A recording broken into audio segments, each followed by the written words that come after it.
You are the esports generation. It's been built by us, but it's for you.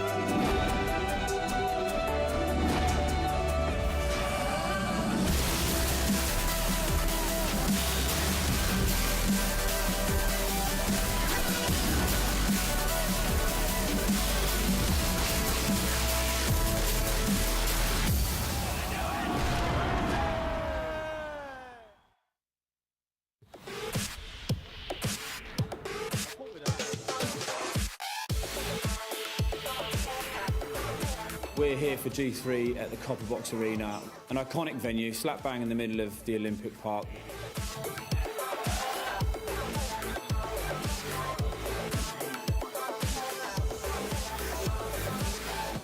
For us at Gfinity, it just felt right to bring the best world-class esports athletes into that venue.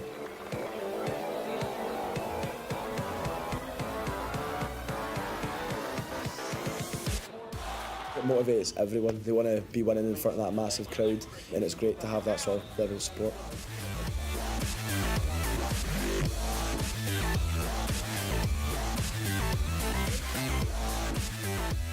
And now you've got this huge venue here in London, which is massive, and sort of really get to grips with the esports scene and what it's all about.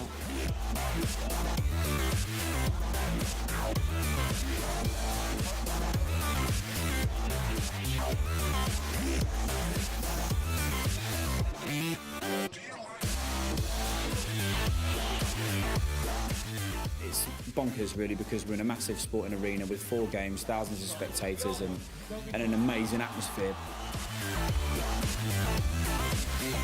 It's great to be able to see all their faces, kind of like a wall of fans. So I think it's a great location that Gfinity have actually picked for this event.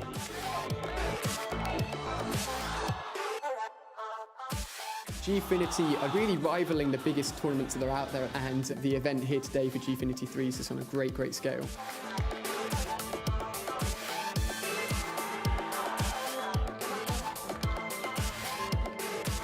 Gfinity are doing a fantastic job.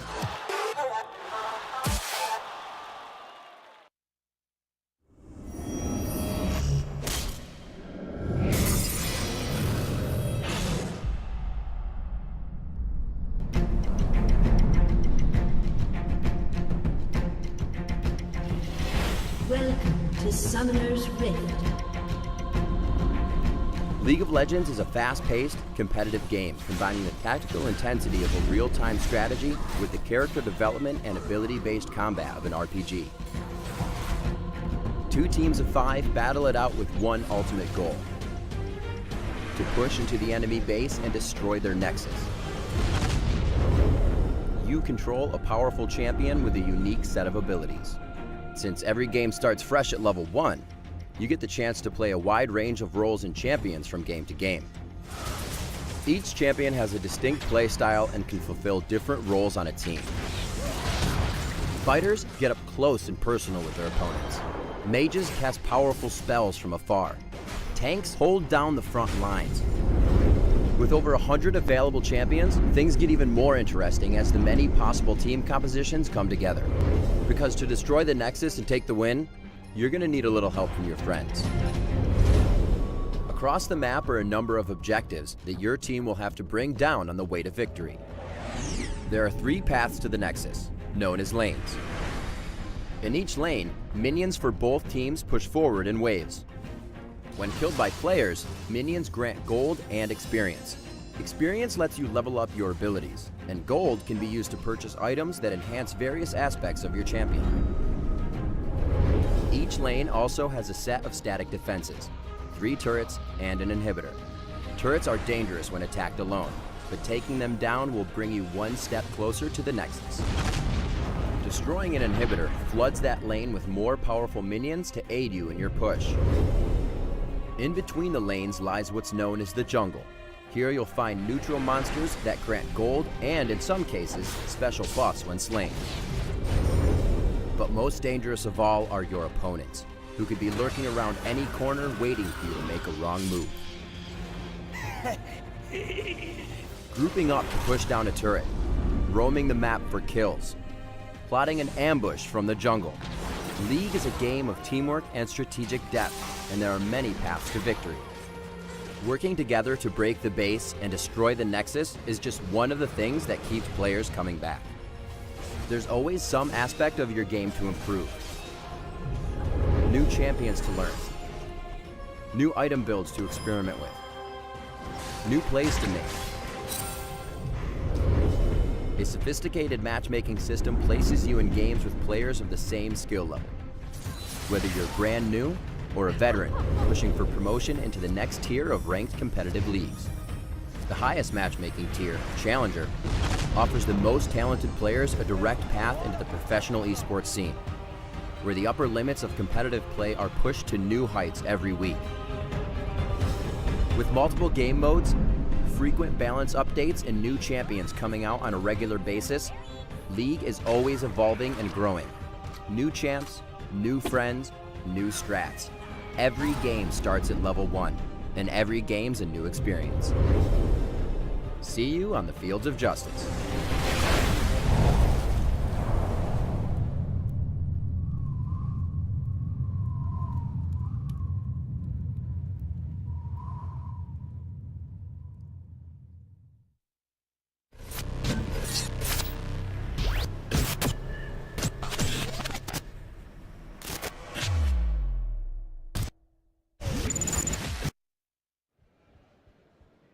Good morning, hello and welcome to EGX. This is Gfinity presents League of Legends Play Like a Pro.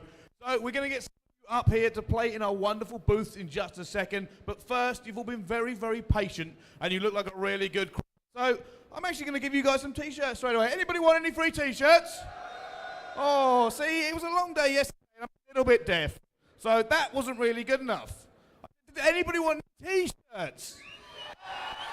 Yeah, that's what I like to hear. Come to the front a little bit. I'm not going to throw these too far. I've got a weak arm.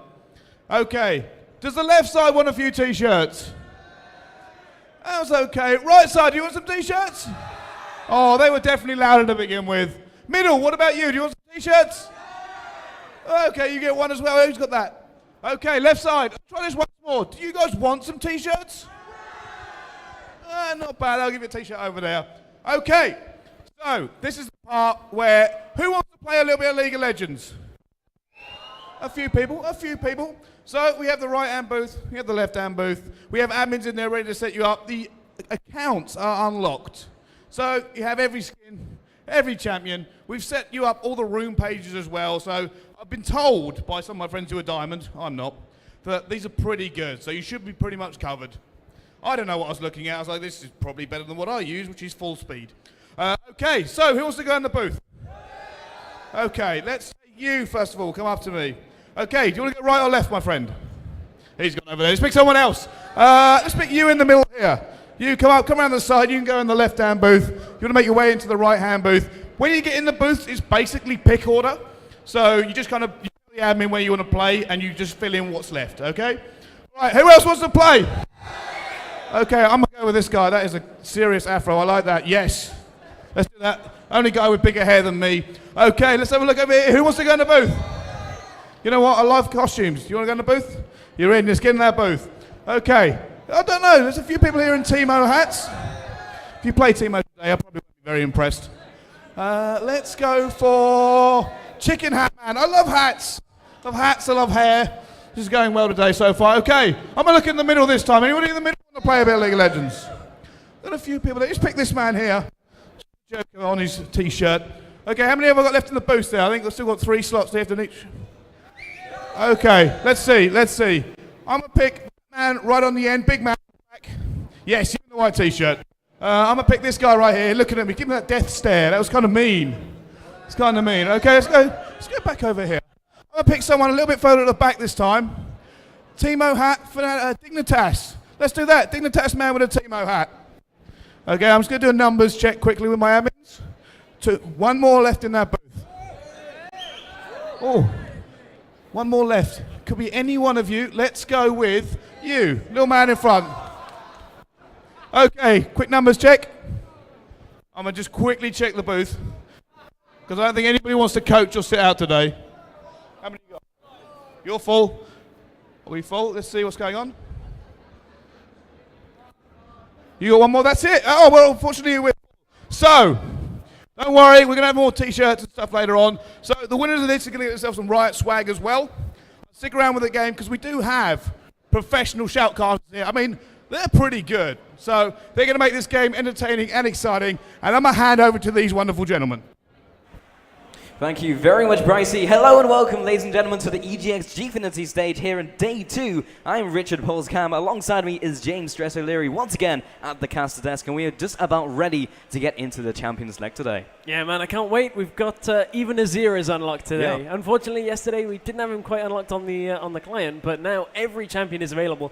I'm hoping some of our teams are going to pick some a little bit more unorthodox things, a few champions we maybe don't see. Everything was kind of standard yesterday for the most part. Yeah, I mean, like, we saw very, very common bans. It was like the same 6 bans in all of our games that we casted, and then we saw a Hecarim. So there was some unorthodox picks, but we'd like to see something else come out here. And as you mentioned, Azir is now unlocked on the account, so if you fancy yourself some of that Shireen of Justice, then you can bring that to the fields of justice. You can indeed. And of course, Soraka reworks and Victor reworks went through as well. So there's a lot to play for here. So if you've got any cheese strats, there is some pretty awesome Riot swag to pick up at the end of it. So make sure you're using your winning strategies here. Yeah, absolutely. So we are now in Champion Select, so we'll get that on your screens very shortly, and we'll see how this one unfurls. So the banned champions from yesterday was basically the likes of the Nidalees, which have actually been nerfed a little bit in the recent patch. So we may be seeing a little bit less of that in the upcoming games today. Yeah, for those of you that maybe didn't catch the 4.17 patch notes, Nidalee had a reduction on a lot of her AD to begin the game.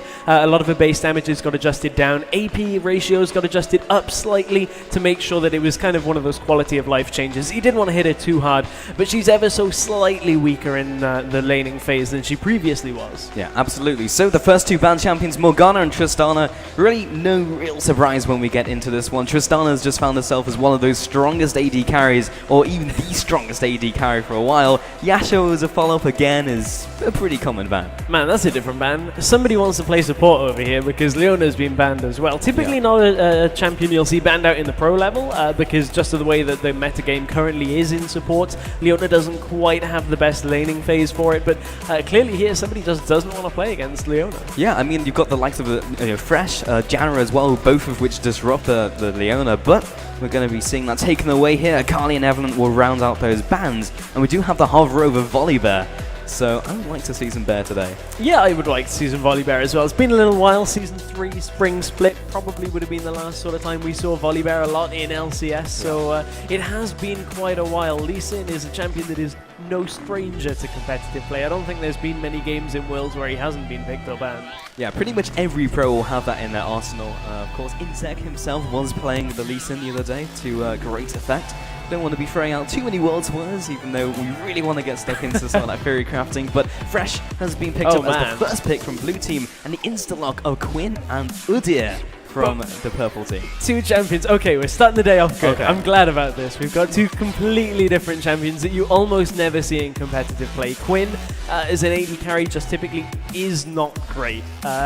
Really, her ultimate almost has no viability played in a duo lane because you don't want to go into melee range.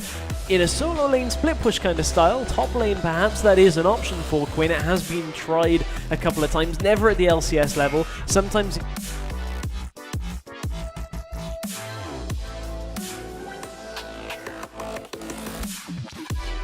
still alive, and there we go, we're back. So yeah, but Quinn has actually been seen in 1 versus 1 tournaments. Remember, think back to All Stars in the 1 versus 1s was one of the highest contested picks. So in a 1 versus 1, as you mentioned in the top lane, can actually pay dividends if they choose to do so. However, do have a couple more picks coming out from the blue team. Vi followed up by a potential Cho'Gath coming out here, and again another pick that we do not see at all in the top lane. Well, I want to assume it's the top lane, but it could be anywhere.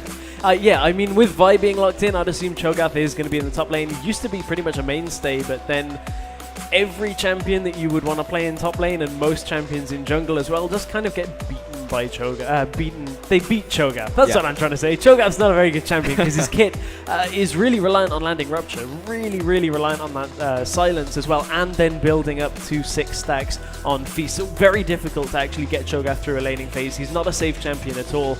And continuing the abstract picks here. Although saying that, Talon has been played through groups A and B, so yeah, not so much of an abstract pick, but seen a couple times, but it's definitely not definitely pick every game. However, we are hovering over the Ezreal. Again, another one of those champions which has been picked up in several different tournaments and by several different players. One of the most notable ones would be Selva, who picked it up in the LCS a couple weeks back during the split. And that was extremely strong for him, so we'll see if these players can do exactly the same thing for themselves during this tournament. Yeah, we'll get the bands back up on your screen in just a couple of seconds, as I believe we have locked in our 4th and 5th on the side of the red team. Hover over Syndra here for our blue side, as you can see on the left-hand side of your screen. That would pretty much signal Cho'Gath going up into the top lane. Yeah, pretty much.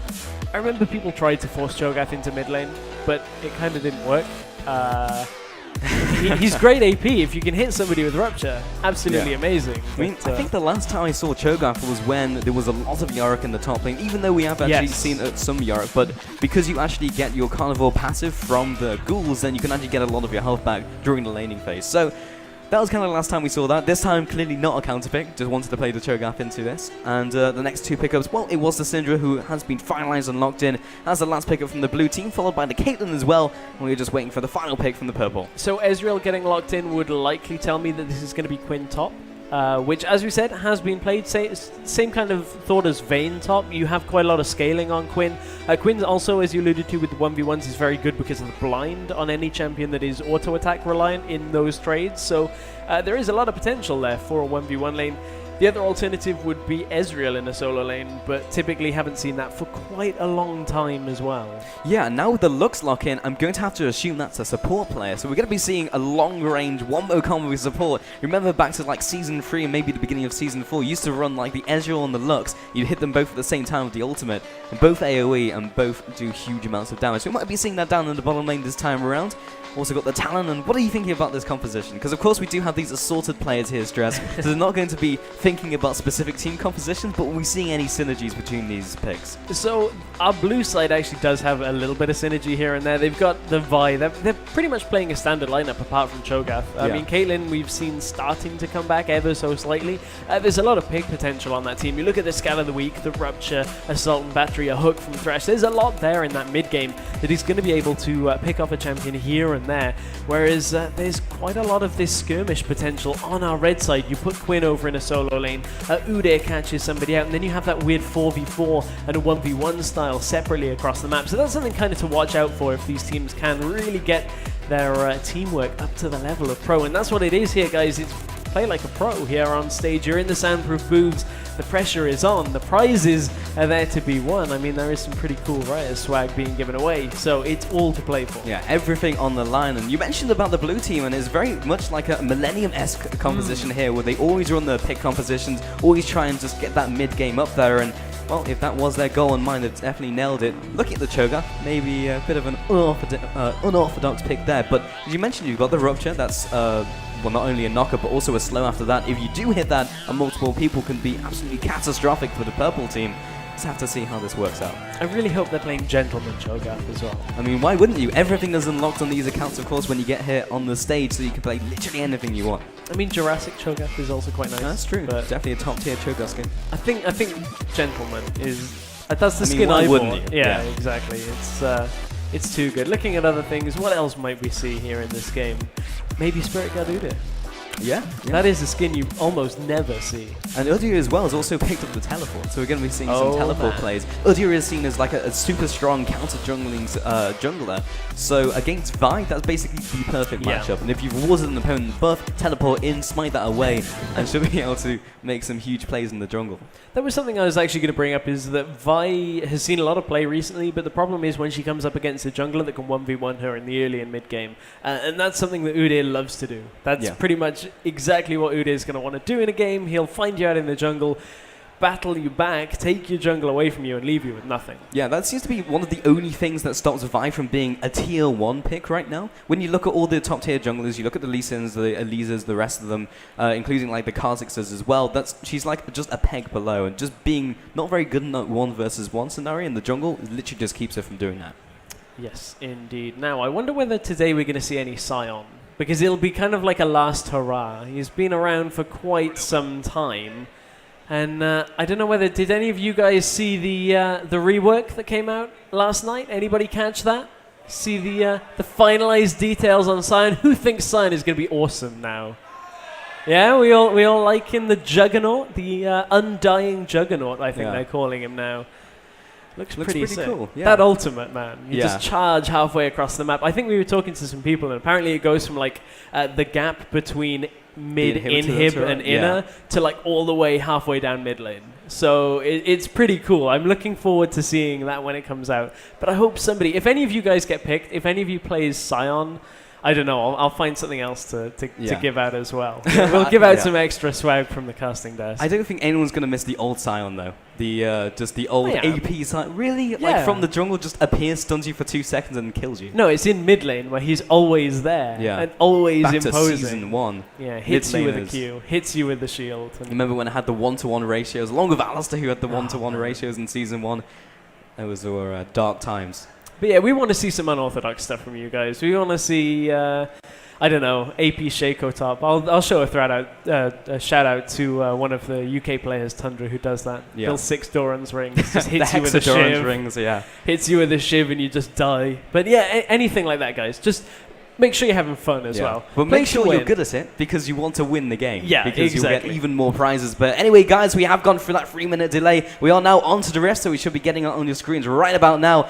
So how is this game going to turn out? Well, no one has actually moved from the spawn pad apart from Quinn. So already got that edge coming into this game. Quinn is winning the race now. This is where you drop a ward in your opponent's jungle. Just on the off chance they're still on the spawn pad. You drop a ward at their jungle, catch somebody out. Well, hey, this is Teleport Jungle Udyr, so he would really benefit from that early ward. We'll see where Vi chooses to start as well. That's the other Cho skin, Battlecast. Oh, yeah. Because you want to get the stereo speakers up. Nice. That's what they were doing in base. They're having a dance party. I guess that was the plan all along. Heading into that top lane, the Quinn-Cho matchup is not something I've seen ever. I was starting to think of like a season I've seen that in, but not something that comes to mind so far. Well, Caitlyn has gone off the spawn pad, not bought any items, realised that, is now heading back to base. Well, we did see that from a Caitlyn yesterday. We did. We had a saving up for the future Caitlyn build where she bought nothing and then somehow ended up 10 and 5. Yeah, that Caitlyn actually did very well throughout the rest of the game, but not going to be the case this time around. Syndra now heads into the mid lane herself, and everyone is actually just being very defensive. However, these junglers are actually just sitting at their buffs instead of sitting in the jungle entrances, which could open up and invade if one of these teams had chosen to do so. I think there's kind of a precursor in this game, is our mid laners are playing champions that if they start getting a couple of kills under their belt, we've seen players snowball off. You've seen Talon when he starts getting kills. That's the kind of thing you play in solo queue and you think, oh no, their Talon's 5-0. This game's done. This game's done. I'll try and hold on here, but yeah, it's over. But the same with Syndra. If Syndra gets to that kind of stage, she can pretty much blow anybody up. That unleashed power is the highest burst potential at level 6 for any champion in the game. Well, we've seen the Bjergsons, we've seen the Xiao Zhaos with that Syndra. Very, very strong pick. Talon already getting harassed pretty low in the mid lane. You can see ranged champion versus melee, especially at level 1. Talon not going to be able to do too much about this one until he gets a couple levels under his belt. It's a good tell for our blue side. Well, for our red side, actually. No, for our blue side. 4 of 6. That's how maths works. I was going to say, we didn't play 10 games yesterday. That was a lot. Yeah, blue side. Maybe it's in their favour. Well, over the course of the week, and see if that evens up. That did actually happen at Worlds. There was that day where blue side won pretty much every game. Yeah. That was kind of weird. So there was also a portion during like the summer split, I believe, where purple team was just God. Yeah, we forget that. It happened in summer split. It's all about Worlds now. Yeah. In the top lane, Quinn seems to be doing really well, in fact. And as we mentioned, is a really strong 1-versus-1 champion. Is pushing that up to the tower. Cho'Gath trying his best to try and farm that away. Mid lane will be Talon dropping low, flashing up red. Very, very difficult for Talon to do anything in these first couple levels. Yeah, that's the problem with a lane like Talon this early on in the game, and actually just in general in a couple of these lanes. You look at a melee versus ranged. When you're playing a melee champion in lane, the first 4 or 5 levels can be very difficult to survive through, and you kind of have to give some farm that you can afford to, but it's bottom lane where they engage. Vi coming in for this gank, 3 versus 2. They should have the upper hand here. Will be flashing away, doesn't get the last charge of the denting blows down, but the flash into the first blood for Caitlyn. looking for the second, and Ezreal is not in good shape. The flash comes forward just from Fresh to secure it, but the double kill for Caitlyn. Really nice double kill to start off the game, and looks like we actually had that kill in mid lane as well at the same time. Yeah, all these lanes just able to outplay their opponents in these 1v1s and the bot lane as well. So much action, but blue team again pulling ahead. Looks like that statistic is coming true for this game at least, Rest. Yeah, the stats certainly are true for now. I feel like it's going to rest somewhat on the shoulders of Cho'Gath, and I guess if there's one champion with broad shoulders, it would be Cho'Gath. He is kind of huge. Well, he does have those megaphones on his shoulders as well. He is stacked, and he wants to be getting those ultimate stacks as well, which have to be very interesting to see if he manages to do that, because there's a lot of kill potential from the team of the purple team. And typically you can't get through a game without dying multiple times, and that will really hurt the Cho'Gath. Lux, however, is currently just standing still in base. I mean, it's a good strat. You just sit there. Composing like, yourself I'll to see get what into happens. lane. Yeah. I'll see what. There's less people to kill if there's only one of us in lane. That's true. It's, Damage control. I don't think that'll get you through solo queue very well. I think that'll. Don't worry, I'm going to sit in my base, and only one of us can die. There is only one champion you can do that on, and that's Karthus. Spawn and Karthus, I think everybody in here knows. Everybody in here has probably played with that Karthus. It's like, no, I'm level 6. I'm just going to. Don't worry about it. Don't worry. It's all good. So in the top lane, Cho'Gath completely being zoned away from these minions. Likewise, the same story can be said in mid lane. Syndra already with a large CS advantage, and in the top lane, the ward. Nailed Ouch. it. Ward mechanics. Do you know what though? I bet you if you did the same, would it give you vision? I mean, come on, that ward is basically in the bush. Basically, I mean, I've had them where they're not in the bush, but they grant full vision, and I'm just there like, hang on, what is this? I mean, I'll take it, but in the mid lane, we'll get the initiate. The rate comes down on top of the Noxian diplomacy. We'll be pushing Syndra back to turret. So now he does have a couple levels. He is able to trade. When he hits that level 6 mark, got to be very careful. It's all about which mid laner hits the level 6 first. Really interesting though, Caitlyn didn't actually take the opportunity to back. I have a feeling she's going to play it slightly greedy and look for that BF sword back, which she will just about get. And apologies, my fault again. Wasn't kind of expecting Talon to sit around in that lane. Yeah, it's like, who's going to hit level 6 first? Well, probably the Syndra who hasn't left the lane yet. Well, actually, did go back once, but was there before the Talon. It's like, well, as soon as you hit level 6, you will be picking up the kill. Unleashed Power is enough to finish off the Talon in the mid lane. 4-0 right now. Blue team firmly ahead in this one, Stress. Bottom lane, as you said, very greedy build. Only picked up the boots, went full into those health potions, trying to rush that early BF sword, which is very important for the AD carries. Yeah, it really is, especially when a Caitlyn gets a BF sword over a Trinity Force building AD carry like an Ezreal, who now is roaming mid. This is not the most standard roam timing for an AD carry. Typically, you want to be sitting there farming. This is going to hurt him even more by the fact that really you want the phage as quickly as possible, because it gives you the extra health, gives you that little bit extra sustain in lane as you can move around. Lux might be in trouble here. This is not good. Fresh from behind will be clearing out that one minion, but Syndra has arrived. Scattered Weed comes down. Flay as well will be keeping him in place. Edge will finally return to this fight, but this is not the fight that he wants. He realizes Lux is done for. Will be getting the first kill. Once again going to Caitlyn, looking for the second onto Ezreal. Has already used the arcane shift. Will be landing the death sentence. Looks for the Flay, pins him against the wall. Now for the Force of Will and the follow-up. The Piltover comes across, all chiming in for the assist, and another kill. 2-0 in the exchange for the blue team. Yeah, Caitlyn's now at 3-0-1. Nice little roam there out from Syndra. Knew she had the time with her lane opponent away, and that was a very forgiving way of saying Thresh hooked a minion. Clearing the minion. He's clearing out it out. Don't worry about it. Just giving him a hand. Another hook over the wall. We'll be getting the Flay, and that ward will be paying dividends. That's how you ward a bush. And Syndra is keeping them right there, and there's the fight. Will be swapping places. Cutthroat. The timing on that from Talon was exceptional. Will not be able to get the second scat of the week. May not have the ward timing down, but definitely knows how to get the cutthroat out. So really nice escape there. I honestly thought he was a gunner. That hook was insane. There's actually some pretty incredible mechanics coming out right here, Stress, in the very first game of the day. Impressive to see by these guys.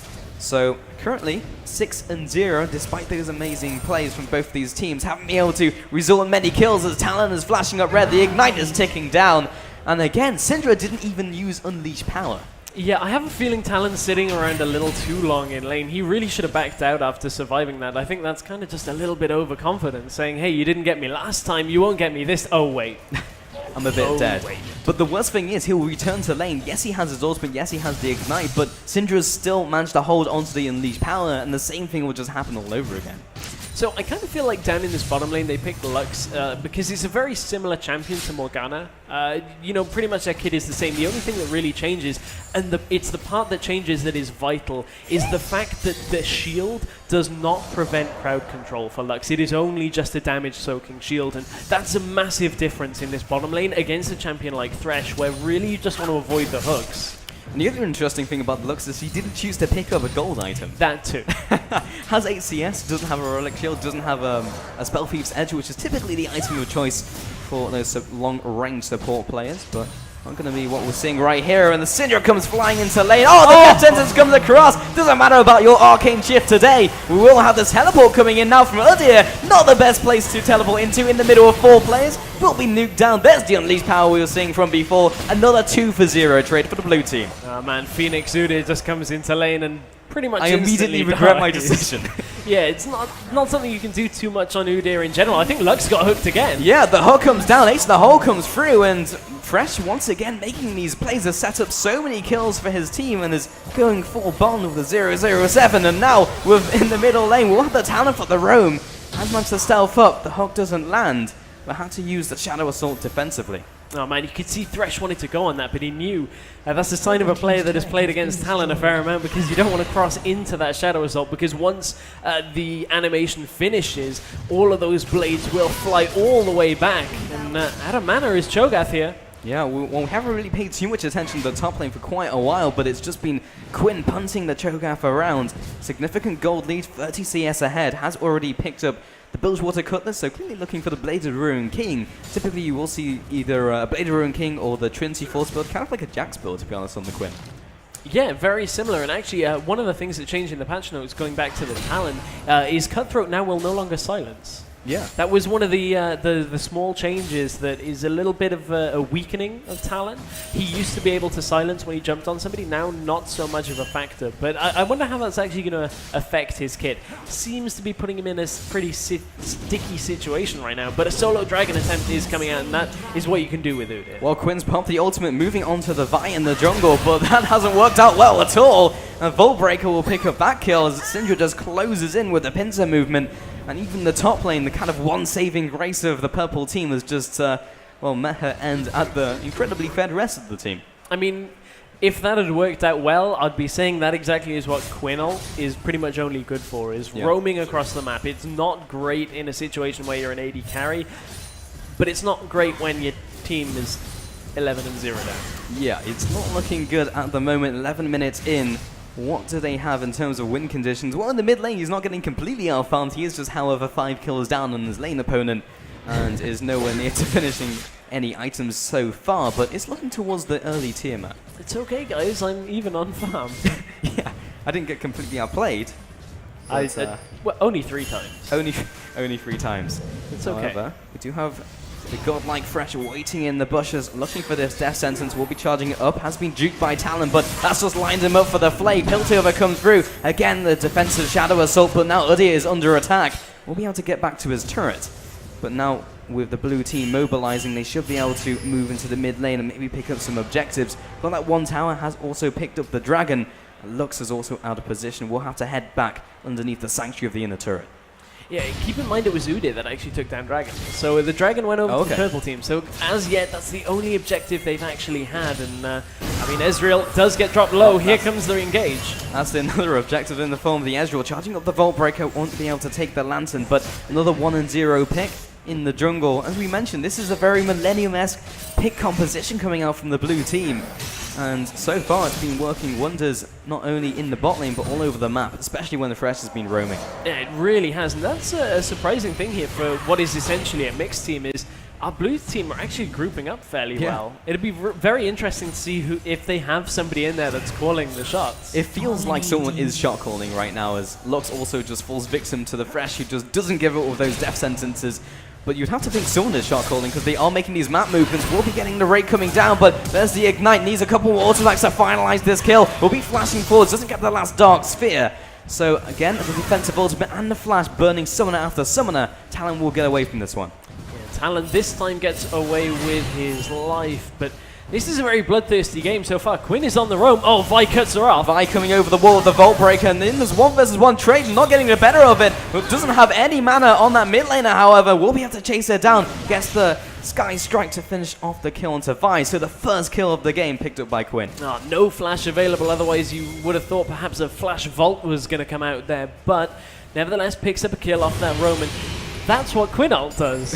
Yeah, gets you to lane very, very quickly. Clearly got those Quinn mechanics, but is only really slightly ahead when it comes to Cho'Gath because he's been getting those global objectives and from those turrets as well. So Quinn has to really pull something out of her back pocket if she wants to do more in this game. I would be interested to see whether Quinn could 1v1 Cho'Gath anymore. He's got a Warden's Mail and has 6 stacks, so he's pretty much as tanky at this point in the game as he could be without a massive kills underneath him. So I wonder whether that is the fact that Quinn just doesn't feel too confident in that lane and is going to look to pick up kills elsewhere. It feels like Cho'Gath's only role right now is to be that brick wall, making sure that Quinn can't do that split pushing thing and has to join the team fight, which we've seen isn't too effective. Will be cutthroating in, gets the Shadow Assault as well. Ray comes across, will be slowing him down, doesn't get the force of will onto the backside of Talon, so clearly the Talon with 9 lives, but every time he has to return to that spawn pad. Oh man, you can see Syndra really wanted to go aggressive under the tower there, but the turtle appeared above Udyr, and as soon as that appears and there's no minions under your turret, you really don't want to engage on that because you're going to get locked down under a turret and Udyr is not going to let you go. But that Udyr currently 0-1-0 has gone for the Feral Flare build. Oh, Lux. And Lux may be caught out. Syndra doesn't land the Scatter the Weak. Great flash out of the way of that, but that's a big summoner down, and now Edgewell is in a similar position. The Flay comes backwards, still has the Arcane Shift, however, won't be using it, gets blown away too quickly. And the Unleashed Power, the Vault Breaker, everyone chiming in for the second kill. Turned left, turned right, couldn't get himself away from that, but it has bought enough time to get the first tower of the game for our purple team, and they kept that engage going. Another skirmish in the bot lane, picks up the second kill of that fight. And they will just carry on pushing. Udyr is just going ham in the middle lane, trying to get everything he can from this one. And Syndra just returns. In the jungle, we do have the Talon once again caught. And now with the exhaust on top of him means he won't be getting away.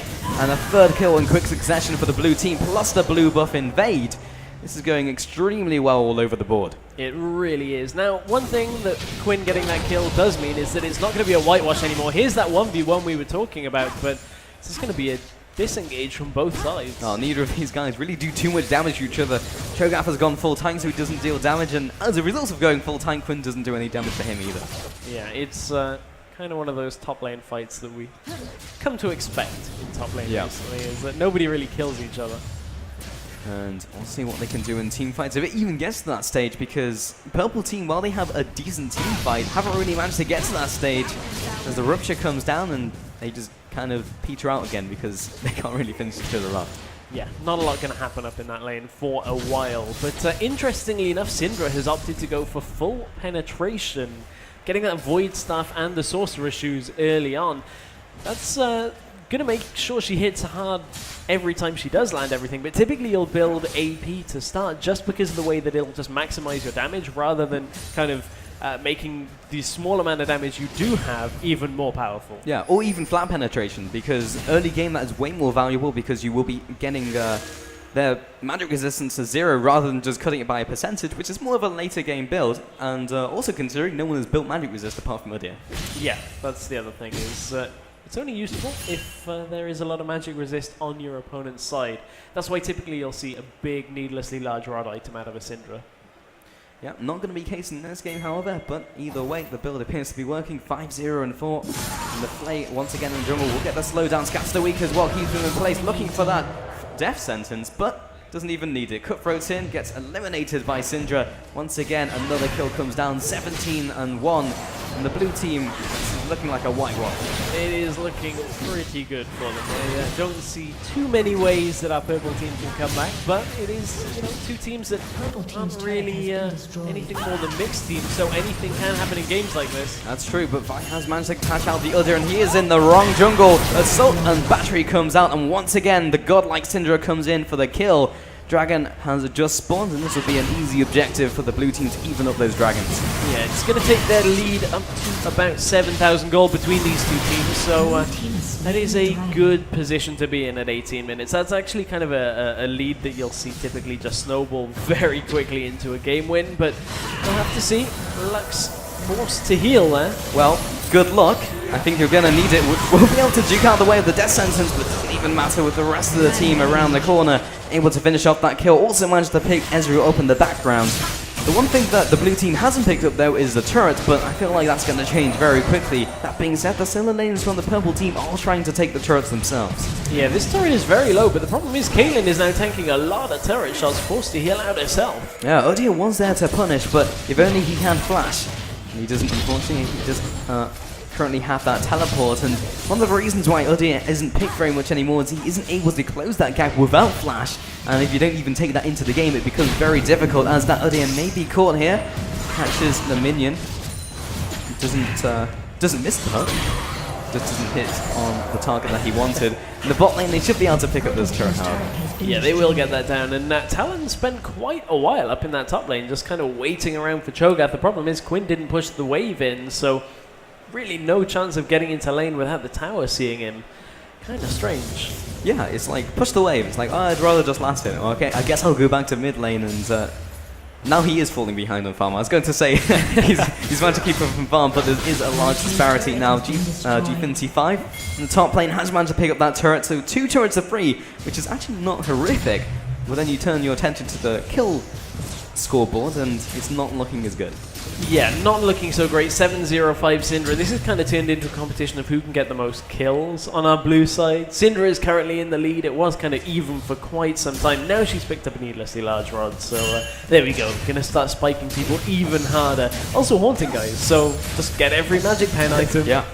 And in the early game, no one's built the magic resist apart from Udyr, so that will be dealing a lot of damage, basically reducing their magic resistance to 0. And the jungle has managed to find himself a pink ward. But with Vi over the wall, this is a very scary place to be. They didn't decide to go in on that one. He will be able to get away with that pink ward, but now he's just kind of running in circles and will be pinned down and punished for it. Jumps over the wall with a flash, but the Vault Breaker to follow doesn't quite land. Just a hair's breadth away. He should be able to get away, but Ace in the Hole is available. If he walks over a ward, this could be terrible for the Talon, but Kitten is not in range currently for the assault, and well, rather the Ace in the Hole. However, Vi wants this kill desperately. Does have the assault battery, and there's the dunk, the auto attack, excessive force for the kill. Oh man, the bush was warded the entire time, and that was pretty much a lesson on why you shouldn't try and de-ward a pink ward when you have pretty much no other wards in your enemy jungle and you're standing there and you have no vision on them. Yeah. I couldn't have said it better myself. I was like, there's literally nothing I can add to that. Going into the jungle, clearing out pink ward, not what you want to be doing, and now that is not the jungle you can really be anymore, Ezreal. He gets taken down by Caitlyn. When you're this far behind, you just can't really step into the jungle. You got 8 seconds. You're just going to get the tower, yeah. Okay. This is worth Lux's life. If she can get the tower, that's more global gold than it's really worth. But she actually needs to get the tower. We'll be flashing out of the way. Needs one more auto attack. We'll be able to get it. Caster minions as well will be cleared out. That is just depressing. Oh man, how much? I'm going to have to see exactly how 40 literally health. One auto attack man, away. That's... Ouch. Ooh, that's depressing. Well, 0-7. The bot lane has currently gone 0-14, but Ezreal has managed to pick up Trinity Force at 22 minutes into the game, so has managed to pick up his first item spike, and Caitlyn, however, is well on her way to the second item. I would like to be able to give some kind of reassurance on something along the lines of, you know, they're great late game champions, but they're not. Yeah. So it's not good. Caitlyn tends to scale a lot better than Ezreal does. Ezreal's a very mid-game focused champion, really relies on rushing out that Trinity Force, getting the damage. And if you're playing blue Ezreal, yes, you have utility in the late game, but your overall damage without a lot of kills under you is very, very low. And especially when people start getting very tanky, especially a Cho'Gath, a Vi that now has a Randu and Zomin as well, it can be incredibly difficult to deal any damage. And when you look at things, something we haven't really picked up on is this is a very heavy AD composition from our red side. There's a lot of armor out already. Yeah, Purple Team is a very lane-centric composition who didn't do well in the laning phase, and then you had to be doing well in the laning phase to do well in team fights, as Edgefield has just been caught out in his jungle again by Syndra coming out with the unleashed power. Now Quinn might be able to do something here as all the cooldowns are currently down for Syndra. Will get the scatter of the week, however, and forces him away, but did realize that everyone was closing in from behind. Doesn't get the rupture. Now Talon is just joining in for the fun. Has managed to pop his Shadow Assault, but even in stealth, what's getting flayed back? And there's the Assault and Battery, and into the death sentence from Fresh. Just results in another kill, 2 for 0. Again, not going very well currently for this Purple team. Keeping up with the ratio for the blue team victories. 24 minutes into the game, looks like it's going to be the Baron for the blue team. That was about as ambitious a play as I think I've ever seen. I can get him. Low health. Oh, Syndra's low health, I can definitely get that. But that was actually really quite a good bluff by Syndra as well. When Quinn turned to her, Quinn actually stopped auto-attacking to run because I think she thought Syndra ult was still available. Yeah. Maybe it hadn't been communicated, but it wasn't. And Syndra kind of just stood there as if she was about to ult. And Quinn turned on the spot because she'd already lost 3/4 of her health. Oh, ult is coming. Yeah, typically when you land the Scats of the Week, it's like you know if the Unleashed power is going to follow, but that was already utilized. Great bluff coming out, and great plays all over the board. Death Grass finally picked up, and that 40 health turret, someone just needs to hit it. Where are you going? Looks, you spent all of your time trying to take it. You got to clear the minions first. There we go. Okay. You got to clear the minions, okay? You might have someone had arrived and the whole thing happened all over again, Stress. I would have probably cried. Yeah. So Crash is now mid I lane, someone died, but I don't intend to bot lane. Oh, it's going to happen every minute at this point. And in the bot lane, there comes the Fresh. Will be picking up the first kill onto the edge. Locks him in place with the box. Make sure he's not going anywhere. Ace in the hole comes through. Double kill for Caitlyn. 28-2. This game is basically looking done. Well, apparently Syndra has played twice yesterday and finished 5-11-2 overall. I think we can say that's been decimated. Right now, 10-0-6 onto Syndra. Yeah. So, yeah. Polar opposites of stats. Goodbye yesterday's stats. Did we know Power of Evil was in the crowd? We didn't. He managed to get through our filter. So, for anybody that maybe hasn't seen the Unicorns of Love that are joining, player to watch out for next season in LCS, Power of Evil. His Syndra is absolutely impeccable. Expect it to be banned pretty much every game. It's the equivalent of Froggen's Anivia. Yeah, it's absolutely incredible as we do have the siege in the bot lane. The 3-shot barrage comes through, but the Talon's already dead. I think that was just Fresh soloing him in the background, but it will be the Assault Battery coming through, picking up the first kill onto Quinn, picks up the second onto the Ezreal, and now the bottom inhibitor turret will be falling. Move on to the inhibitor itself, and this is now curtains for the team of the Purple team. Not very much that they can do in this one. Udger is the only surviving member, the last man standing, and he is currently in the top lane. We do have, we do have a base race. It's not a very close one, but we do have a base race. I believe. I believe it, dear. Come on. Phoenix Duda's got it. He's definitely going to get it. Here comes the cleanup. Here comes the cleanup as Talon comes in. Will he get his first kill of the game? That's going to be a no, as the Nexus will be falling. Blue team take this in very convincing fashion in the first game of today on day 2 of the EGX Gfinity stage. When I said killer. Sorry, man. All right, I was going to take it from there. Okay, well done to these two teams. So let's get these winners out of their booth. I want a big round of applause for these guys. Come on, they won this. If you'd like to go see the lovely Riot member we have over there, he's going to give you some goodies. But well done to all of you. How was that? A great game. I haven't played Vi in a long time, and that was just really good. A little bit one-sided, but congratulations. Go and collect your poros, I believe, from the man from Riot. And congratulations once again. That was a little bit one-sided, I thought. A little bit. It kind of started off pretty good. Thresh, though. Thresh hooks were amazing. Okay, let's get these second-place people out. And just say, I want a big round of applause for these as well. They did well considering, even though they got a little bit one-sided. Let's give them a clap.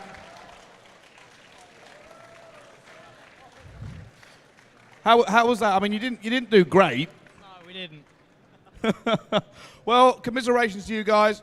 So there we go. These guys are going to collect their free Riot swag. We're going to have this all starting up again in 10 minutes. So don't go anywhere. We're going to have more giveaways. There's going to be more of you guys in the booth. So we'll see you just after this.